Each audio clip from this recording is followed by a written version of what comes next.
Welcome to Dedicated. I'm your host, Doug Brunt. Today we're with Ruth Ware. Ruth is the #1 New York Times bestselling author of 9 novels. Frequently compared to the great Agatha Christie, she has won numerous awards, including Best Book of the Year from the New York Times, from NPR, from Wall Street Journal. And she has won Best Mystery Book of All Time from Time magazine. Her books include The Woman in Cabin 10, In a Dark, Dark Wood, and her latest, just out, One Perfect Couple. Ruth, welcome to the show. Oh, well, thank you so much for having me and for that incredible introduction. I should say, just in the interest of journalistic accuracy, it was best of 100 books in Time magazine. So, yeah, I was one of the 100 best mystery books of all time, but still an amazing accolade. Well, you don't need to be too accurate. You could have let that just go. Yeah, I was number one in all categories. Well, your pick today is a dry white wine. So I actually learned a little bit. I'd always thought dry and sweet were sort of different ends of the same comparison, but I learned you can be both dry and sweet. So there we go. News to me. Every day's a school day. So anyway, we've got a Sauvignon Blanc here, which apparently is one of the drier wines. I always enjoy a Sauvignon Blanc, so yeah. So we will get going on that. How much am I legally required to drink as part of the interview? How many units? It's more of a guideline than a rule, but like half the bottle. I don't have to chug for every answer.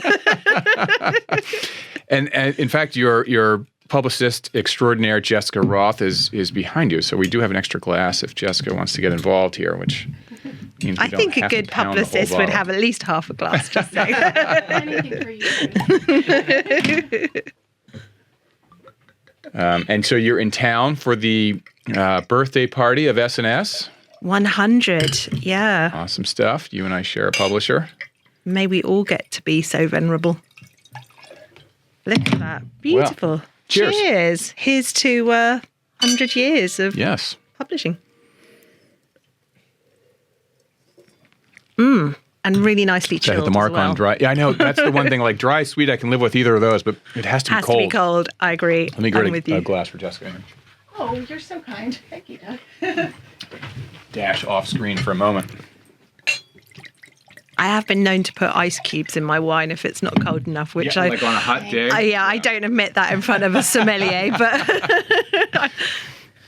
All right, so as listeners can tell, you were born in England. I was. Is it pronounced Lewes? It is. Very good. Right first time. Well, I always hesitate. It's like it's spelled Harwich, but it's pronounced Harwich. So it's always like these little traps for Americans. There's plenty of Brits don't get Lewes right. So yeah, I'm impressed. There is in fact a Lewes in Delaware, which I believe is settled by people originally from Lewes in East Sussex. So. I went to the History Book Festival there this past year, which they host, and it's a great town. It's right on the water. It's got lots of history. Really charming town. Well, Speaking all Lewises are great, obviously. Well, yeah. So I looked up Lewes, England, and found, it has fortifications dating back to the Iron Age, and people are turning up Roman coins and Roman pottery. And for me, I would be in paradise living there. But for someone who's born there, is it still exciting if you've actually been born there? I don't know, exciting, but it is really nice. Like my house overlooks the, Lewes has a tiny castle. I mean, it is tiny, but it's over 1,000 years old, which is nice to wake up in the mornings and kind of look out over history. I guess it gives you a sort of, a bit of perspective, that the problems of today were probably not there 1,000 years ago and will probably not be there in 1,000 years, which is nice. Mm-hmm. And then you went on to school and studied, I think, Old English and Middle English texts. So maybe that history was did get into your soul a little bit growing up in Lewes. Yeah, it's a good question. I think I just always wanted to study books. I mean, I did English and the course that I did, just the way you were supposed to learn it was to start with Old English, kind of, Beowulf, and then move on through there. And I wasn't expecting to like Anglo-Saxon texts as much as I did, but they're actually very, very cool. And it's kind of fascinating to see how the building blocks of the English language came together. And then you get, the Norman invasion and the huge influx of French words, and then, bits and pieces from all over the former empire. And yeah, it's fascinating to kind of see the patchwork. Like the etymology of this word. And then as you study Latin, or my kids are learning Latin, and you can see like this word, it does really, you can see the sort of straight lines from words. Yeah. And also the kind of I guess kind of the sociology of language, like the fact that there's 2 words for almost everything in English, and usually one of them is refined and one of them is kind of coarser, and the more refined one is always the French one. It's like, for example, beef and cow. Beef is from the French because the aristocrats received the meat cooked, and cow is the animal in the field and is from the Anglo-Saxon because the peasants were looking after the cows. So yeah, it's interesting when you start to think about all that stuff, which I never had before doing the course. I got kind of fascinated by it. That's cool. I didn't know that. Those French are always so fancy.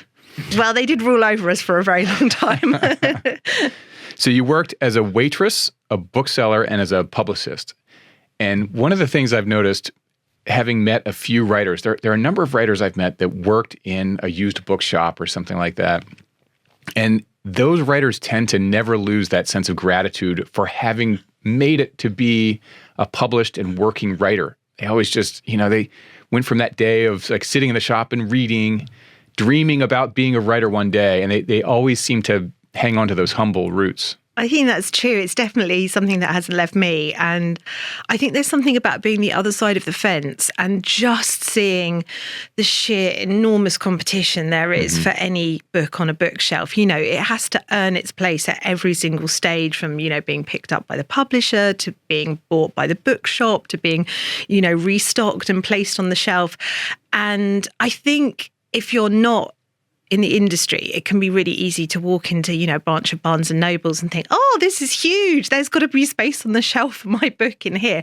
And on one level, that's true. But I think when you've seen it from the other side and seen how many amazing books don't get a chance to shine in the way that they should have, it just makes you feel incredibly grateful if your own book's given that chance. Yeah. And to your earlier point, how many amazing manuscripts never get published, never see the light of day at all, let alone, like everybody really likes them, but no one loves them quite enough to sort of take that kind of championship role. Yeah, I have always been and remain incredibly grateful to be able to be not just a published writer, but a full-time writer. It's really all I've ever wanted. So. And a #1 New York Times. To be a working writer, how many writers can truly make a living at it? Most have to teach or do something on the side to really pay the bills. Yeah, no, absolutely. It's an undeniably tough way to make a living, and I feel extremely grateful that I'm able to make it work.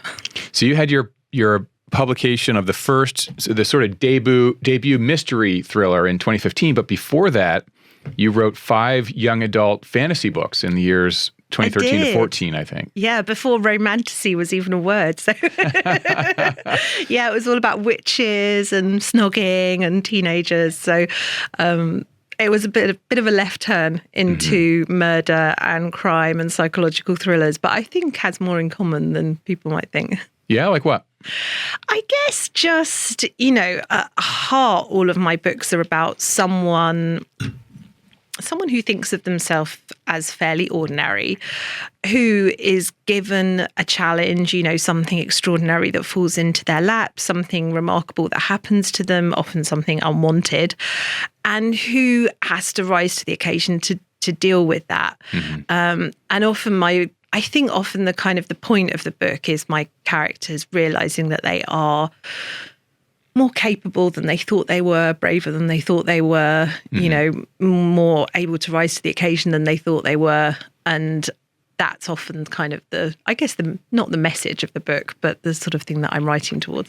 That's interesting. I definitely see that in your book here, the adult mystery fictions. But it also, I haven't read your YA stuff, but that's sort of the Harry Potter theme. He is more capable than he believed he was in the beginning. So, and we've had a number of YA authors on this show. Alex Astor and Lee Bardugo do the sort of YA fantasy books that have been hugely successful. And talk about a competitive field. That is oh my gosh, yeah, a lot of good writing there. Absolutely. And the other thing is, this is increasingly true for everybody, but, when you're writing for teenagers, they have a lot going on in their lives. Right. They frankly, most of them have a more interesting social life than I do.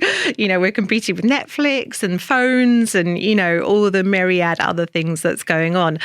You have to really, really give people a reason to want to pick up your book and stick with it when it's teenagers. And that's definitely something that I've tried to carry with me into writing for adults. want my reader to feel like there's always a reason to turn the page. What brought the pivot from YA to your adult fiction? Well, really, I'd come to the end of the kind of sequence that I was writing, and that sort of had come to a kind of natural close. So I was kind of searching around for my next idea, and I was having coffee with a friend, and she's a huge mystery addict, as am I. In fact, I've always loved reading mystery books. I just hadn't written them up until that point. And she said something about never having read a mystery set on a hen night, which is, our word for a bachelorette. And as soon as she said it, I just suddenly thought, oh my gosh, what an amazing idea for a plot. It's got all the perfect ingredients. It's got kind of a closed, claustrophobic environment. It's got people at a kind of turning point in their life. Emotions are often running very high. It can be an intrinsically quite uncomfortable occasion, for a lot of different reasons. And I thought, I really, really want to write this book. But obviously, because it was a bachelorette party, there's no real way you can make that for teenagers. I could not have, I guess I could have come up with some excuse for why a 15-year-old was on a bachelorette party, but it would have been a pretty thin one. So the logical thing to do was just really to make it for adults. But then, of course, I had to go back to my agent and say, so I've got this idea for a book, and I don't think it's YA. And, she could have very easily said, stick with what you've built up this audience. It would be silly to change lanes now, all of which would have been really valid points. Mm-hmm. But to her credit, she didn't. She said, if that's what you want to do, give it a go. We'll, try and make it work. And that was my debut thriller. That's great advice. I mean, agents never say that. They're always like, no, Grisham, legal thriller every September. Props to Let's Eve. Go. Thank you, Eve. Oh, that's great. I also read that from the age of 7 or so, you wanted to be a writer. So is this how you imagined it would be? Have things kind of turned out? I don't really know what I thought. I mean, I never expected to be, traveling the world and getting published in the States. And, my books have gone places that I've never even been. I think I'm published in 40 languages, and I certainly haven't visited 40 countries, sadly. But I think actually the sort of core of what being a writer is like 95% of the time, which is, sitting in my office in front of my computer, listening to these kind of imaginary voices in my head and making up stories. Actually, that is what I imagined it would be. It's all I've ever wanted to do. And I think even before I kind of knew what a writer was, when I was like 3 or 4, I was always entertaining my little sister with kind of, stories about her teddies, and I had this really long-running kind of saga with all of our dolls where they all went off to boarding school together and, had like class registers and plans of the school and stuff. So, storytelling has always been part of my life, even before I really had a concept of how you could make a living out of this strange thing that we do. Yeah. And I think that part of it is, it is really all I've ever wanted to do is just kind of make up stories and entertain people with them. And that part of it is gratifyingly as cool as I thought it would be. Oh, that's good. That reminds me of it was one of the Rolling Stones, not Mick Jagger, one of the others, maybe Keith Richards or something, late in the career, and somebody was saying, did you ever imagine you could have the level of success that you've had with the Rolling Stones? He's like, well, of course I imagined it. I never thought it actually happened. But, see a little kid, you sit around dreaming about all these things. Of course I imagined. So before we get into the book specifically of One Perfect Couple, which was terrific, by the way, thank you for the advance copy. I want to talk about your process and your sort of your working life. And I read that you described yourself as having a very ordinary life. And it reminded me of that French author Flaubert, who had this very funny line of... Never been compared to Flaubert before, but thank you. Oh, you're going to love this. This is right in your wheelhouse, because his quote is, be ordinary and settled in your life so that you can be fierce and original in your work. Oh, I love that. And that seems right up your alley. Yeah, I'm going to go and write that out on a postcard and pin it above my computer. No, I think I am very ordinary and settled. And, a large part of that is I have teenage kids, and, there's nothing like having very unimpressed teenagers, who are obviously the centre of their own world, as they should be, to bring you down to earth. So there's definitely, no one at home paying homage to my literary genius. And I, still do all my own washing up. People How old are they now? They are 15 and 17. Okay. So, yeah. People online often say like, oh, do you have a cook? Do you have staff? Do you have assistants? And I think there's definitely things that I would delegate before I delegated my tweets to someone. So yeah, it's me on Twitter. It's me washing up. Oh, good. All right. I'm following you now on all these platforms, so I'll know. How does the working day begin for you? Well, so normally I wave my kids off to school and then I, go up and sit in my office and I try really hard. When I first started writing, I had really small kids. They were, babies and toddlers. And so I would write on my laptop, the baby would be like napping in the crook of my arm and my toddler would be like watching TV. So it was very much kind of snatched moments on the sofa with my laptop. And my favourite place to write is in bed, just kind of curled up. You're like and all Churchill. cozy. Didn't he do that? Yeah, he did. But it turns out that's incredibly bad for your back. And I went to my GP and said, having all these back problems and, really were like you my propped shoulders. Up with like a thing in your lap or something? Or Yeah, so you weren't actually all the way down? No, like propped up against pillows with like my knee, using my knees as kind of a desk. And I guess the same on the sofa. Like I'd with be a laptop there. Or writing it out by hand? With a laptop. I haven't written anything by hand since I was about 9. So that ship has sailed. And he was like, so just, tell me what your desk setup is like. And this like light bulb went off in the corner of my mind. I was like, oh, I think we've identified the problem. Yeah. I think I could have worked that out for myself if I'd thought about it for 5 minutes. It turns out that writing with your knees up on the sofa gives you carpal tunnel and a terrible back issue. So I try very hard now to sit at my proper desk with my, keyboard and my monitor at the right height and my properly adjusted chair. Right. Back straight. Yeah. Ears Arms over adjusted. shoulders. Exactly. Yeah. Take a break every, 20 minutes or whatever it's supposed to be to flex. But because I'm not naturally a desk worker, I have to force myself to do it. And the way I force myself to do it is my work in progress, which is kind of what I call my novel that I'm working on, it only lives on that computer in my office. I don't have it on any other devices. So I have to be in there. And I hope it has a kind of Pavlovian effect of when I go into my office and shut the door, my brain sort of knows that it's in work mode.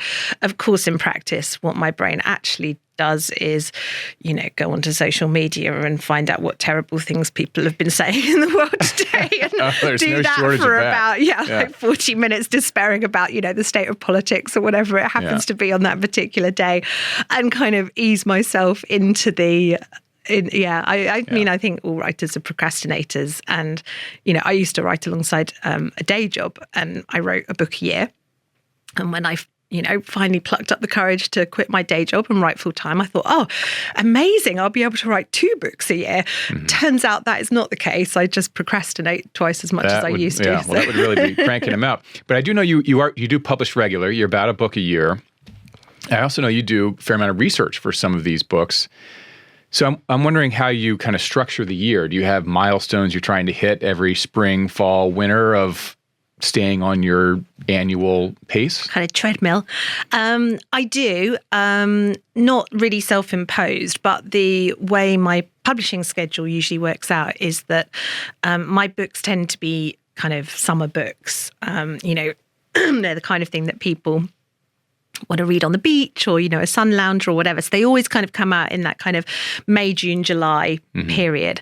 And so working backwards from that means, because of the way publishing schedules work, I have to deliver the summer before so that there's time to, edit it and do the kind of covers and all the kind of magic stuff that publishers do behind the scenes. So every year what happens is, and I think this is kind of a holdover from being at school and at college and having that sort of, it's September, it's time to get down to work kind of feeling. So every year in about September, I get the previous year's book back and I start editing it and, emailing back and forth with my editor. that all gets finished and put to bed by about Christmas. In January, I start the new book. I write for 6 months. Then in June, July, my kids break up for school. That's when the summer holiday starts in the UK, end of July. I deliver the book to my editor. And then the perfect thing about that is that I then get 6 weeks off with my kid while the book gets edited. And in September, I can sit down and edit it again, and the whole kind of cycle starts again. So 6 months of actually putting pages on the pile Pretty much. For the first draft. Do you have an outline prior to that, or do you go with, so I know you and Lee Child did an event recently, and I assume are buds from the UK, and we hang out all the time, obviously. No, we don't, but he does no outline. But I'm a huge admirer. No, he said he's a kind of complete pantser, as we call it in the trade, which is a horrible term, but like flying by the seat of your pants. I've said kind of contradictory things about this, and I think it's because I don't plan in a formal way. I'd never write an outline. Very occasionally, sort of when I was kind of more starting out, my publishers would sort of ask me what I was going to write about, and I would have to kind of produce something, usually very unwillingly. Which looks like what? Like a couple paragraphs saying they're going to get in trouble here, out of trouble there? More like a couple of pages saying, this is my kind of setup, these are the characters, here's how I envisage this panning out, there'll be a crisis here, something will happen here. But that's not my natural way of working. But I think I have more of a plot in my head than I realise. So the way I tend to work is I have a kind of jumping off point. I have a bunch of characters. I try, where possible, to spend quite a lot of time thinking about those. So I'm often thinking like a book or two ahead. I have characters in my head that are sort of just, marinating and kind of becoming real to me and building up all of the kind of texture and interest of real people. And the same with the setting, which is a huge part of my books. And then I usually have like one or two kind of cool scenes that I'm looking forward to writing. And I'm often not sure how those will come in, but I sort of think of them a little bit like, like the big set piece explosions that you see in the trailers of movies. And you watch the trailer and you're like, oh, that looks fun. He's going to fall off a building at some point, but you don't know when that's going to happen. Sort of pre-imagine those, like a twist, a key twist. You just sort of know it'll be in there somewhere. Yeah. And then because of the type of books I write, I pretty much always know the solution to the crime, like who did it, why, how.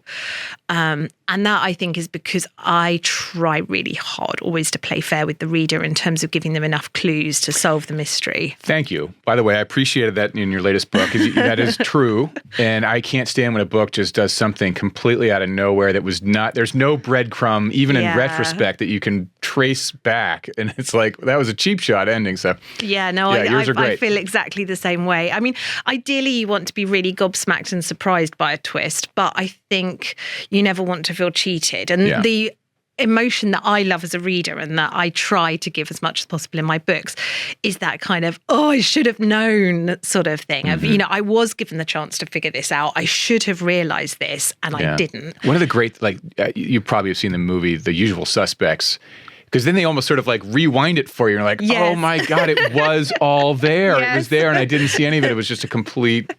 it's almost like taunting you, like, here's all the stuff that you missed. That you missed, exactly. So do you edit as you go, or do you sort of race to the finish and then go back and edit and send it off? Or is there no editing and you just send it off at the end of 6 months and say, here's my first draft? I'm quite... I suspect irritating in this respect because I don't edit a huge amount. I tend to write pretty clean. So 90% of what is on the page when I end a day's writing will be what is in the final book. I mean, I do edit. I have ideas halfway through where I'm like, oh, this should have happened. And actually, I think what this character is really saying is this. And I'll go back and kind of seed it into the earlier chapters.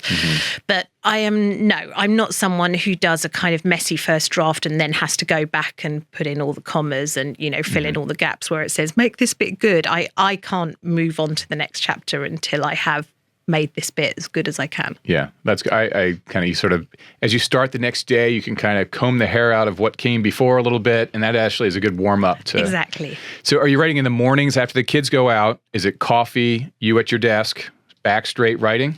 Yeah, pretty much. And I try when I gave up the day job, my promise to myself was that I would try and treat writing as much as possible like a job.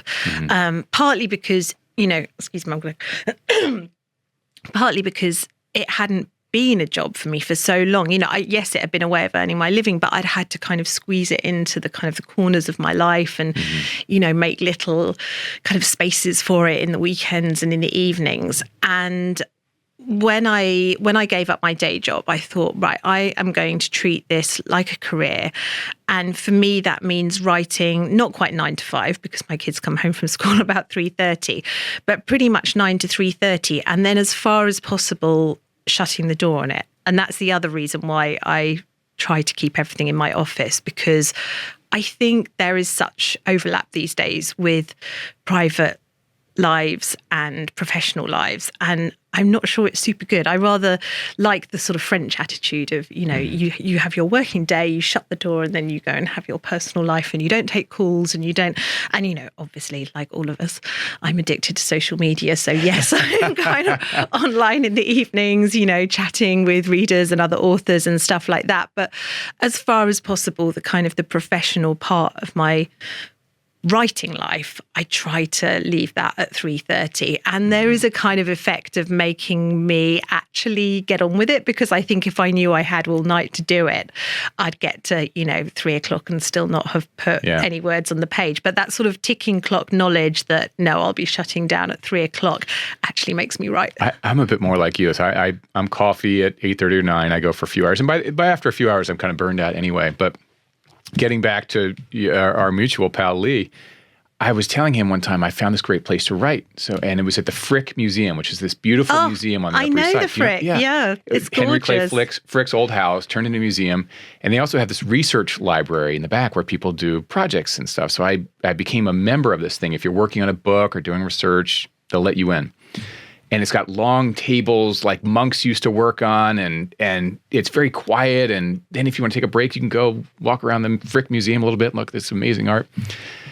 I'm like, you should check it out. He's like, oh, they would never have me. I write in the middle of the night. I'm surrounded by cigarette smoke. I was going to say, his constant smoking would not go down. It wouldn't work. So he's sort of, I think he gets started more like 3 or 4 p.m. and then goes all night long. So he's like the other end of the clock from us. Yeah, I'm not. I mean, I think I probably am actually a night owl by inclination, but I've had to become a day writer, and actually now I think it suits me. So I can't see that changing. Yeah, I can't imagine concentrating in that way at night. Can you talk about some of your research for the books? So often it's funny. Sometimes the book comes first and then the research, and that can be the more frustrating way around to do it, especially because the things that very often I'll be writing a scene and I'll realise there's something that I don't know. And it's often something completely inconsequential.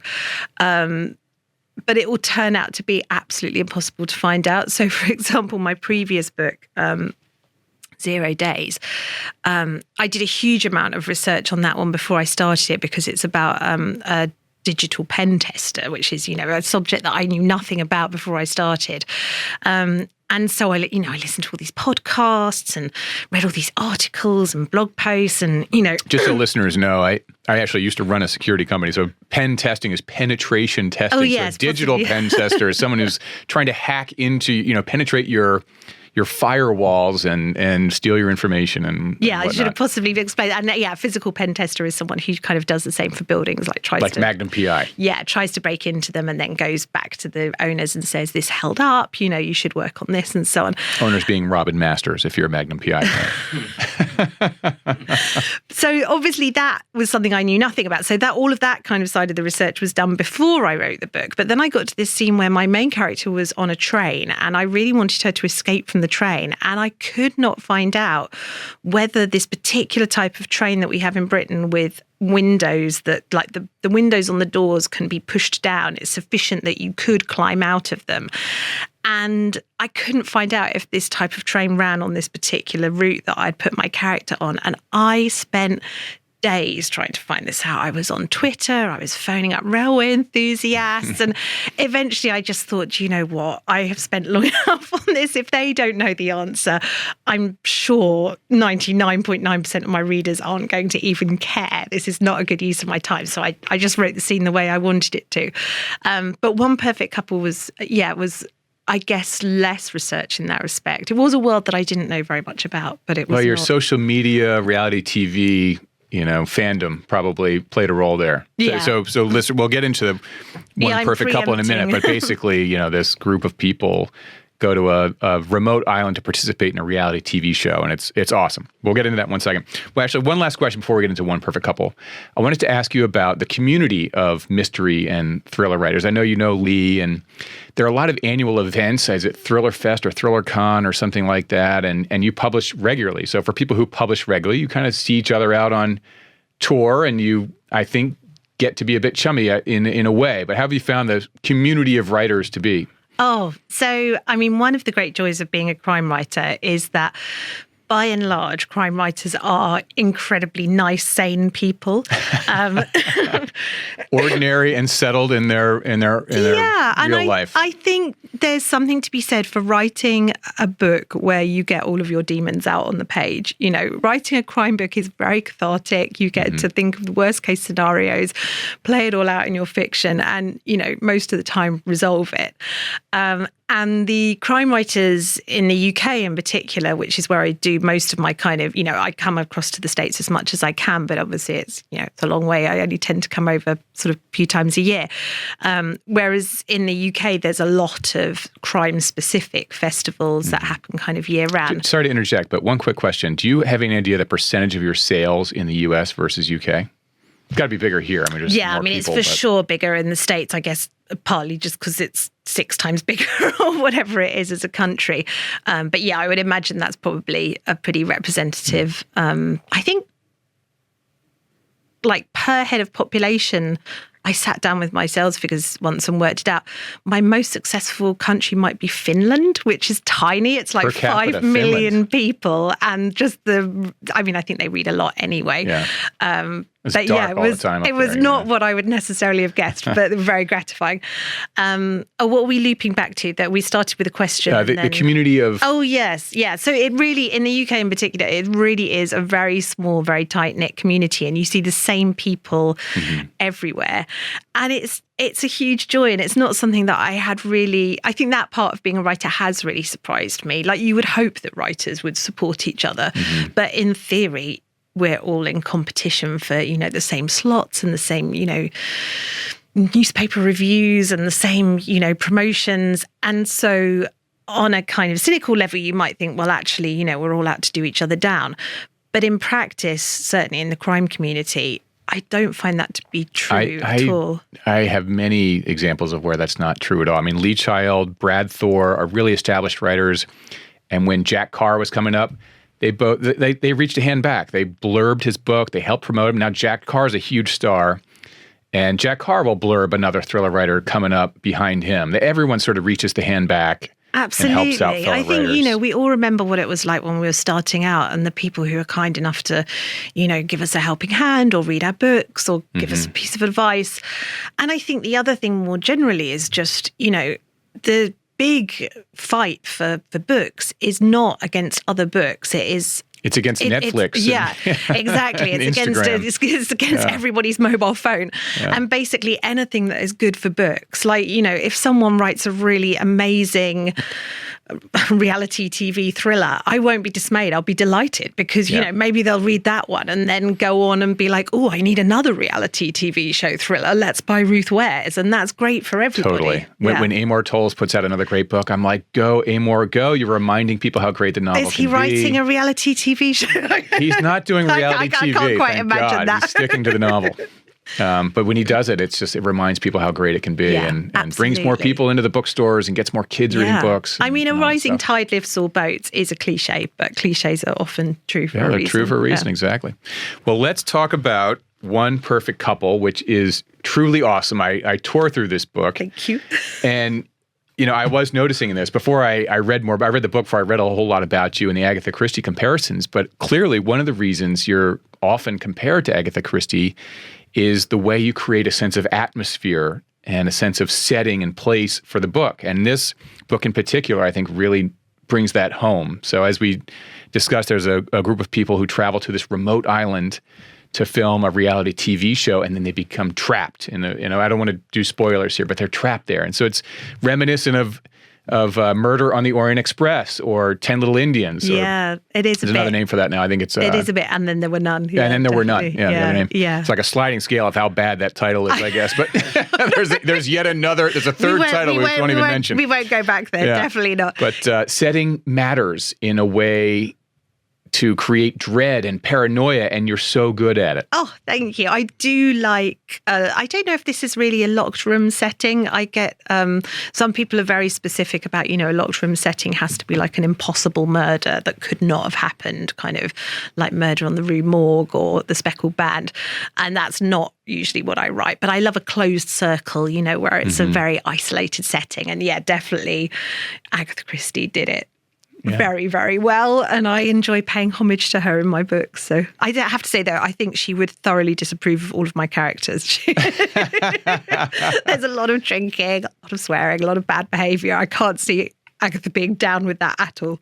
There was also a reference to The Woman in Cabin 10 in the book, which is great. Yeah. You have your little universe happening. Yeah, I've never done that before. A shout out to one of my other books. But I have, I don't think this is a spoiler to say I have a character destroy a book for good reason. And when I sat down and thought which book can I have her tear pages out of, I thought, well, I can't do someone else's book. They might be really offended. I'm going to have to do one of my own.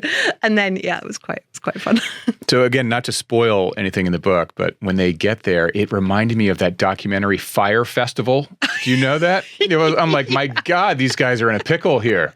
That's so funny. I hadn't even thought of that comparison, but I'm more of a podcast listener than a documentary watcher, but I listened to an amazing podcast about Firefest, and yes, there's definitely like this sort of the idea of soiled luxury. Yeah, like this island is not prepared for guests. No, it's ramshackle, and it looks beautiful in the photographs, and they all, they're expecting to turn up to paradise, but the paint's still wet and nothing's quite prepared, and yeah. There was also a line in there about one of the characters was there. So there's a famous podcaster who's one of the people who's going to participate in this reality show. And someone else is making comments about some of these people. Well, you have this sort of get out of bounds trick you play of saying, well, I'm just the one asking questions. I'm just asking questions. Even though the show has more responsibility maybe than that. Which of course is paralleling a lot of real life things that we may see. What are your thoughts on all that? Well, yeah, so I felt a bit guilty after I wrote the book because there's a kind of YouTuber / podcaster / kind of internet personality who comes out of it pretty badly. And I felt like I should maybe, put a little disclaimer at the end saying, # not all YouTubers, there's some really great people doing some fun stuff. But I think, there is a lot of, I think the trouble is that the internet as a whole thrives on anger and reactions, and you get a lot more clicks by saying something controversial that people want to disagree with than you do by saying something that people go, yeah, great point, because no one feels obliged to weigh in and contradict you. It's something we see on Twitter or Threads or something, every day. The kind of reasonable vanilla take will have 48 likes, and the kind of provocative bad faith take will have 4,000 replies of people weighing in to say how appalling this point of view is or how much they agree or whatever it is. And all of that drives the algorithm. And we have slightly turned into a landscape where we reward that kind of behavior. It's become a sort of, I don't want to say organic process, because on some level it is a decision by whoever is, programming the algorithm to pick out certain takes and certain points of view. And I guess I was interested in the kind of the decision making and the personalities of those people. What is it like? The ones making the claims or the ones hosting the people making the claims? Well, both really. What is it like to be someone who goes on a show or who hosts a podcast or whatever it is, where you are saying things that you know to be untrue or that you disagree with or that you know will, in your heart of hearts, make the world a worse place, but you decide to do it anyway because, you know, the clicks are good, it's good for your career. And, you know, this isn't a new problem. I'm sure there's, you know, people who work in arms dealing who, you know, maybe wake up in the morning and tell themselves that they're making the world a safer place, but they must know that in reality, you know, bombing some small village is not going to make the inhabitants any better off than they were before. What is it like to be that person? How much personal disassociation do you have to do to wake up and make that choice every single day, and then to go and tuck your kids into bed and reflect on whether you have improved the world for them? Well, I mean, lunatics are going to do what they're going to do, but speaking specifically of the host who have established a big platform and reach, do they need to do more than just say, hey, I'm just asking the questions, you know, and like they're going to put them on and then let it happen? I mean, facts need to be challenged, of course, so hopefully they're doing their homework, but, you know, something sort of stray outside the realm of fact and it's like, I'm just giving my opinion on something and someone just goes nuts.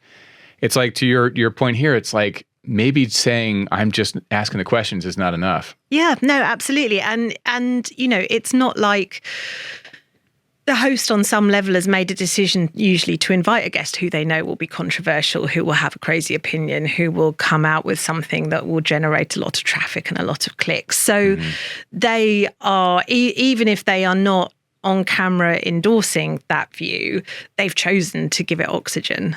Right. All right, last question before the lightning round. I know you have 4 books in process for book to film. Yes. So what is now? I know you've got your cycle here. You're going to get something back from the editor and give something to the editor and all that with the next book. But would you write for film too?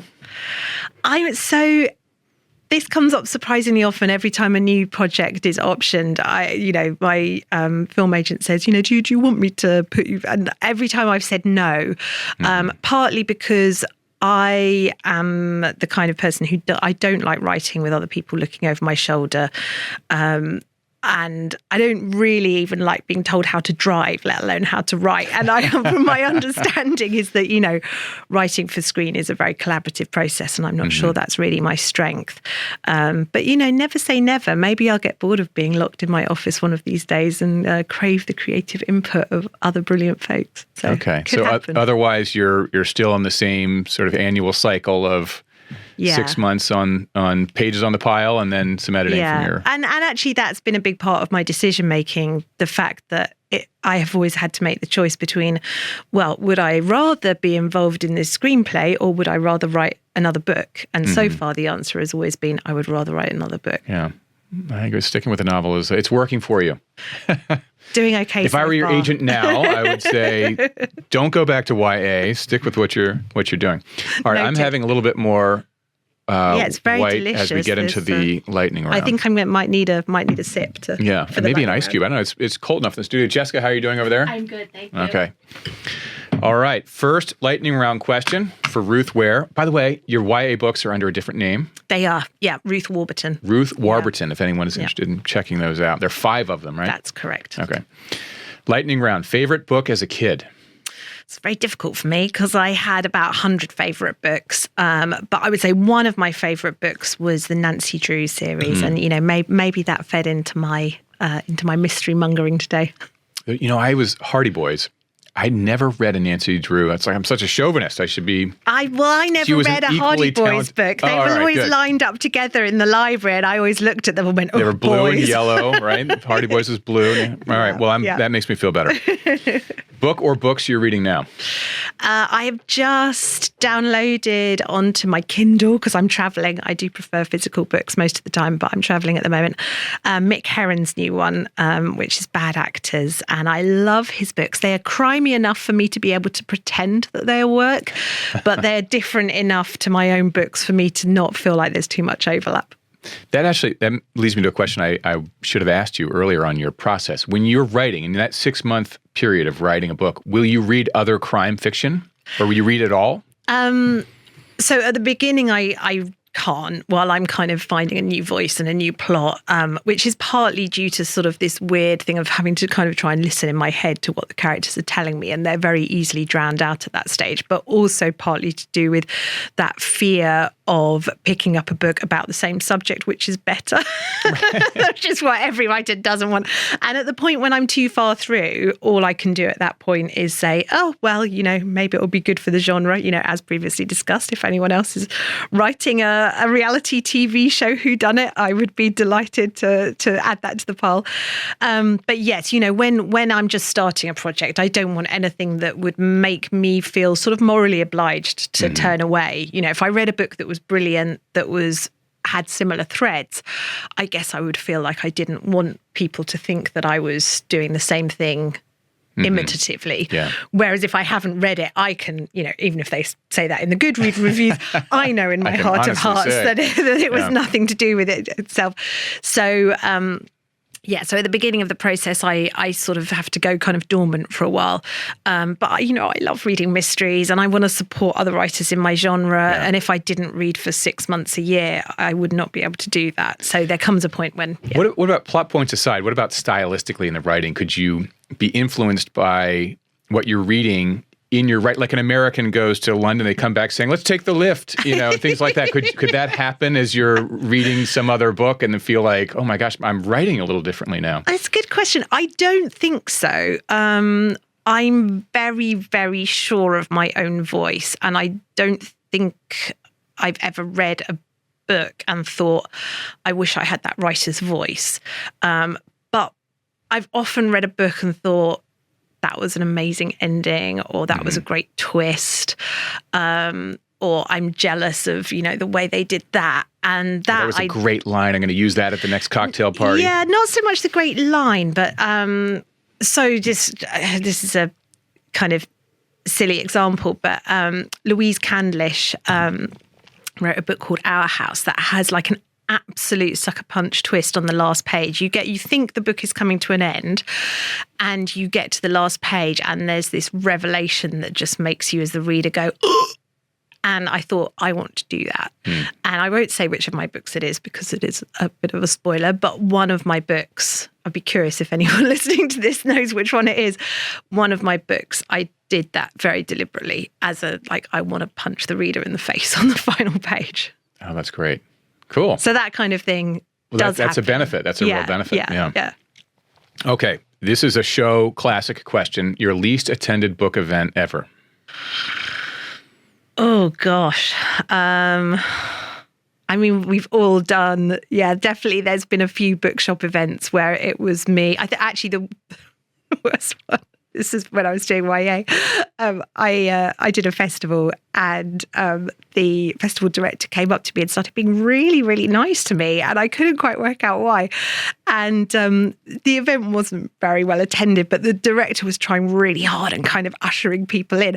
And it was only later when I got the festival program, I realised they'd forgotten to put my event in there.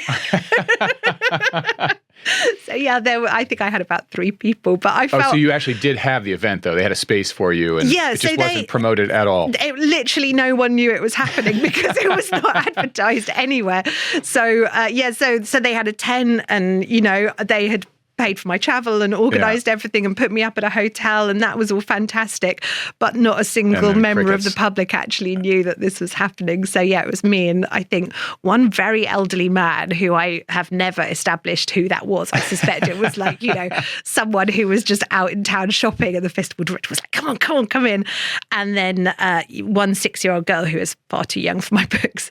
And but probably someone who was like the 6-year-old girl's mum. But it was, that's the first time I've heard that story from anyone. Like a festival completely whiffs on the brochures. But I was so British, I just didn't ever mention it. So I hope he's not listening to this. I'm not going to say which festival, but yeah. But we know it was in the UK. It was in the UK. All right. That's as far as I'm going to go.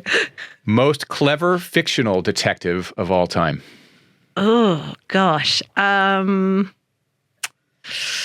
I have 2? Is that too cheating? Yeah, I think I'm going to say, so I think the one that invented so many of the tropes and so many of the things that, we take for granted now as just, this is how detective fiction works, was Sherlock Holmes. The kind of the detection as a science, and the sort of the picking up of the clues and the explaining it to the sidekick, who has to be clever but a bit less clever than Holmes. All of that is so brilliantly done, and Holmes himself is such an amazing, fabulous kind of creation, and so clever, and some of the deductive kind of lines of reasoning that Arthur Conan Doyle sets out in the book, you're like, oh, that's just so good. How did he come up with that?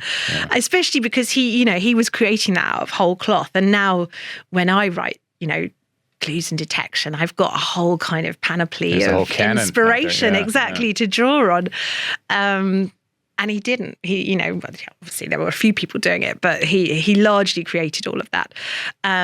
But I think just because I think she was doing something really different with this, and she's one of my personal favourite characters, I do love Miss Marple, just because I think what Christie did with Miss Marple was so clever in terms of taking all the things that would make you dismiss that character as a detective, someone who's never had a formal education, has never really travelled outside of their village, has no real experience of the world, certainly has no, police contacts or connections. And she turns that into Miss Marple's absolute strength.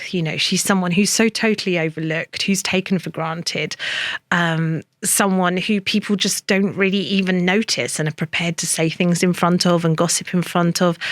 And she has that kind of bone deep understanding of humanity, which is sort of Miss Marple's version of, Holmes looking at the dust on the sole of someone's foot and realizing that it comes from this particular, lime quarry in Wapping or something. Miss Marple's able to do that with human nature. And I think that was genuinely really clever on the part of Agatha Christie. Forgive me for asking this if you've already done it, and I'm unaware, but would you ever latch onto a character as a recurring character in the way that Patricia Cornwell or Harlan Coben, Nelson DeMille have? Yes, I would say never. But so far, with the exception of maybe Jack in 0 Days, who is the previously discussed pen tester, I've never written a character who could plausibly have, most of my books begin with a terrible event in the life of an ordinary person. And the thing is, an ordinary person can have one terrible event happen in their life, maybe two, but it's quite difficult to come up with reasons why that would keep happening. You get the sort of Jessica Fletcher effect where every time she opens her front door, there's a corpse on it in Cabot Cove. And, Jessica Fletcher, Murder, She Wrote, unluckiest woman in the world. Makes that work, but I'm not sure I could pull that off with quite the same aplomb that the writers of the series do. My world is a little bit more kind of a humdrum and sort of realistic. Well, they'd have to take on a job as a medical examiner or something like that. Exactly. They would have to have a crime-adjacent job. And the truth is that I don't think I could be bothered to research all of that. They could be a penetration tester. Exactly. Yeah, they do quite seriously. Jack is the only person for that reason, because she has a job that could lead her into trouble. But most of my other characters are not anything as exciting as that, and frankly would not want to be. Crime adjacent does not sound good. I don't want that. I don't want that at all. Best mystery film of all time. Oh, this is a hard one. I think it would have to be a Hitchcock, maybe Rear Window. I love that one. That's great. Yeah. We just actually watched that with the kids recently, and they loved it too. It's just, somehow it holds up. It does. If you look at a lot of stuff from the, let alone 50s, like the 60s, 70s, it sort of looked weird and campy. It doesn't work. Yeah, or there's stuff in it that makes you go, yeah. But that suspense really still comes through in a way that's so good. Okay. Place in Great Britain that every American should visit. I mean, all of it, obviously. What would be a place? I have a huge soft spot for Edinburgh just because it is so beautiful. It's sort of like a mini Paris, and it's very walkable. Isn't that where J.K. Rowling wrote a lot? Edinburgh Castle, we were there, and I think we found some. Half the pubs in Edinburgh claim that she wrote there. Yeah, and you can sort of see the seeds of Harry Potter in a lot of the buildings. Yeah. But it's a super walkable city, which, I love London. I lived in London for 20 years, but it's not accessible in the way that Edinburgh is. You can walk side to side of Edinburgh in, an hour. And Yeah. Well, then it's maybe she stunning. did write in half the pubs. Yeah, maybe so. Maybe she was on a pub crawl, just, a pint and a page in each one. Perhaps that was her process. All right, so Edinburgh. I agree. That Yeah. It is really gorgeous. What time of year? Definitely not winter because it's very cold. Not summer because they have the festival and it's always absolutely heaving. I would say maybe like May or September. All right. Leaves are turning. You can go and walk in the Highlands a bit afterwards, perhaps. The Highlands. Just that sounds good. Your favorite thing about America? I mean, it has to be the people, doesn't it? Americans are just so nice. Everybody's nice. Jesus, how long have you been here? Really? I think We're in New York. I am not getting that vibe at all. even New Yorkers, I love the kind of grumpiness of New Yorkers. I have I have a huge soft spot for Paris for the same reason. Like everybody's Oh my God. thoroughly You're having a very different experience. thoroughly unpleasant to you, but it hides a genuinely pretty good heart. I think Americans tend to be just a lot nicer than Brits. British people will am I allowed to say take the piss out? Yeah, you say whatever you want. Out of anything at the drop of a hat. We're very cynical people. And I think Americans are usually fundamentally just a lot nicer. Yeah. You know what? I'm probably spending too much time online. That might explain it, because online we're the worst. We're just terrible, terrible people. But that's only like 3% of us. And then the other 97 are pretty solid. You get out and about, get on the streets. Exactly. It's And much also, better. I think the truth is that even people who are behaving badly online, very often, if you get them one-to-one, are absolutely lovely. Yeah. People are much, much nicer than we give them credit for. You know what? You have an accent. That's what's working for you. You're like, la, la, la, let's take the lift to the 30th. And everyone's like, oh my God, say something else. Okay, I'll have to. I won't practice my American accent. It would be some sort of international incident if I did. But I'll try and go out in New York and sound like a Southerner or something. Here, give me that. We just watched Midnight Run. If you could give me this line in an American accent. Why aren't you popular with the Chicago Police Department? I honestly don't. Why aren't you? I can't do it. I can't do an American accent. I just can't. Please don't make me do it. It'll be some sort of, Biden will have to go in with Rishi Sunak and I'll have to issue a formal international apology. I can't. Well, you have a I can't pass. do But on your accents. next book, when you come on, we are going to demand it. People often ask me why I don't read my own audiobooks, because I love doing readings and I often do readings at events and they always come up to me afterwards and go, "You're such a good reader. Why don't you do your own audiobooks?" And I always say it's because I can't do accents, and my books often have Scottish or Irish or Those are impossible. American. Scottish. Nobody Scottish accents are very knows hard. what's going on there. And I would be extremely cancelled online if anyone ever heard my Scottish accent. So I prefer to delegate that to my lovely audiobook reader. Yeah. Well, final question for Ruth Ware. One piece of advice for the audience. Oh, I mean, we could obviously pick up a good book because it's the best way of spending your time, and it's been proven to make you more empathetic and also sexier. People are more attracted It's a great to way to people pick reading. up chicks. But let's circle back to, I think people are much nicer than we give them credit for. Yeah. All right. That's good. I love that. Beautiful. Cheers. Well, thanks very much, Ruth. Thanks for coming on. Thank you for having me.